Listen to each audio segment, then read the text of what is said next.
I'm like, Julia, this is crazy. And it goes absolutely viral. And the man offered me $8,000 for it.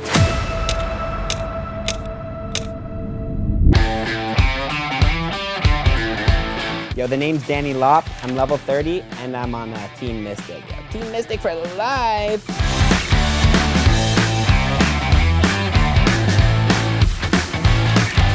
The name's Chad Dipper. I'm level 49 and I'm on Team Instinct.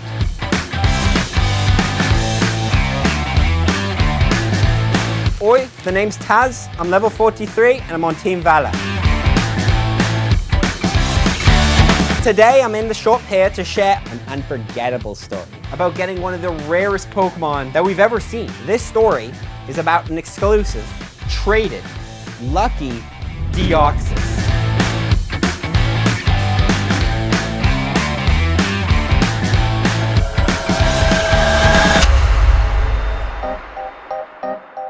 What is it you came to share with us today?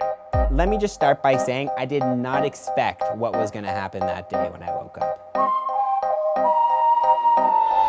The day was November 30th, 2018, and it was near the end of day 2 of the Community Day special weekend. So I was walking home with some buddies from the hill and I stumbled across a firecracker. She told me her name was Julia. She asked me if I wanted to trade Pokemon because apparently she played Pokemon Go too. Me and some buddies from the office had just gone back from playing some Pokemon Go. I had just walked home and gone into the door when my brother Brad asked me if he wanted to trade. You know how brothers are, and Brad, he's a weird kid. He's a weird kid. I'd had some success playing with some mates down by the river, but I wanted to go get a pint at the bar. So I go in and I see this nice young man named Nicholas Gordon down at the bar. So I say, "Oi, mate, would you like to do some trading?" And he promptly agreed to go ahead and trade with a young Aussie like me. So I grab a hiney from the fridge and open up the trade menu to start trading with my little brother. Now I recently caught this Pokemon. It was called a Deoxys from an EX raid. What are EX rates? Yeah, EX raids were some raid where you had to go to a specific gym at a specific time. And then you would do the raid together. Kind of like an appointment with a client, you know what I mean? It was a cool concept, but they ended up removing it because of COVID, you know? Okay, back to the story. When I'm opening up this trade menu with Nicholas, we see that apparently you can actually trade this mythical Pokemon Deoxys. I'd heard from some buddies in the past that you couldn't actually trade mythical Pokemon in Pokemon Go, and it's how it is today. I went to my brother Brad, I was like, dude, this is crazy. This has never happened before. I've never seen this myself. I knew this was an insane moment, and I wanted to take advantage, so I tell Nicholas,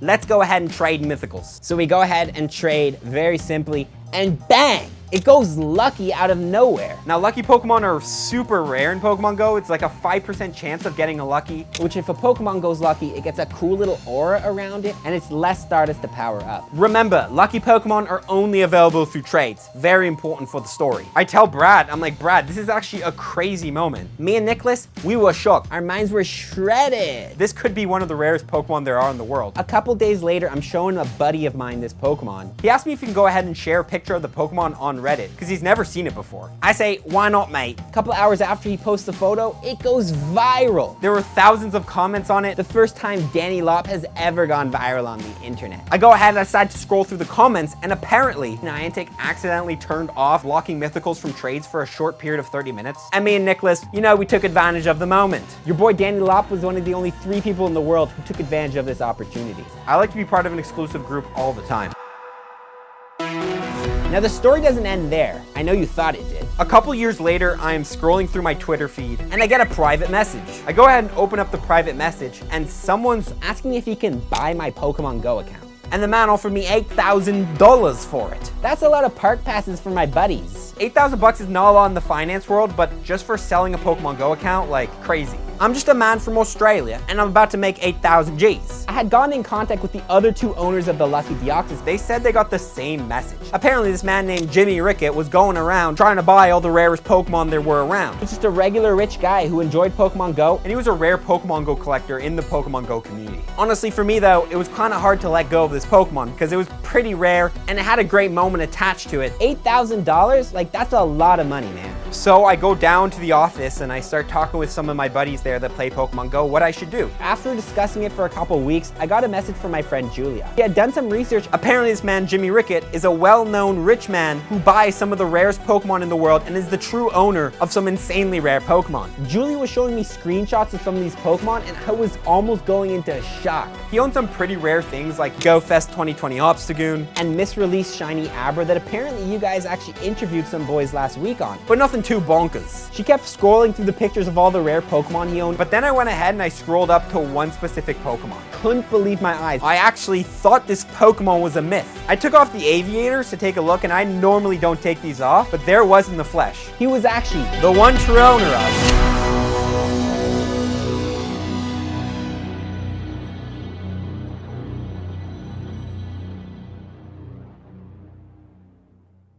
What would a snowboarder say? To ever shred our lands. I like that.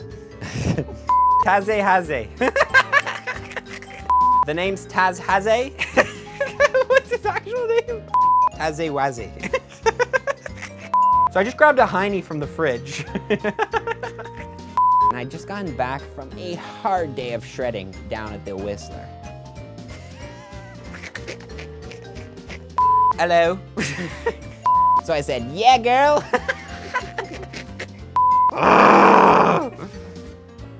It's getting spread. Look, it's spread.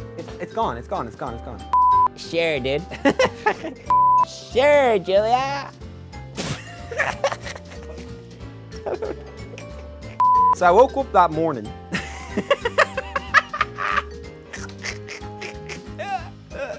Australian. I knew this wasn't in. When I woke up that morning, not morning, morning. Not even my big tricks on the hill put me in the spotlight. Why did I say it? So I decided to head home and eat myself some crocodile. Down by the Sydney Opera House. That's a lot of park passes for the boys. He doesn't say boys, he's not Brad. I'd had some success. And the man offered me 8,000 buckaroos for my account. This is Chad Dipper signing off. Thanks for having me on. The Dipper family is going on vacation, so you guys won't see us for a couple more episodes. Bye.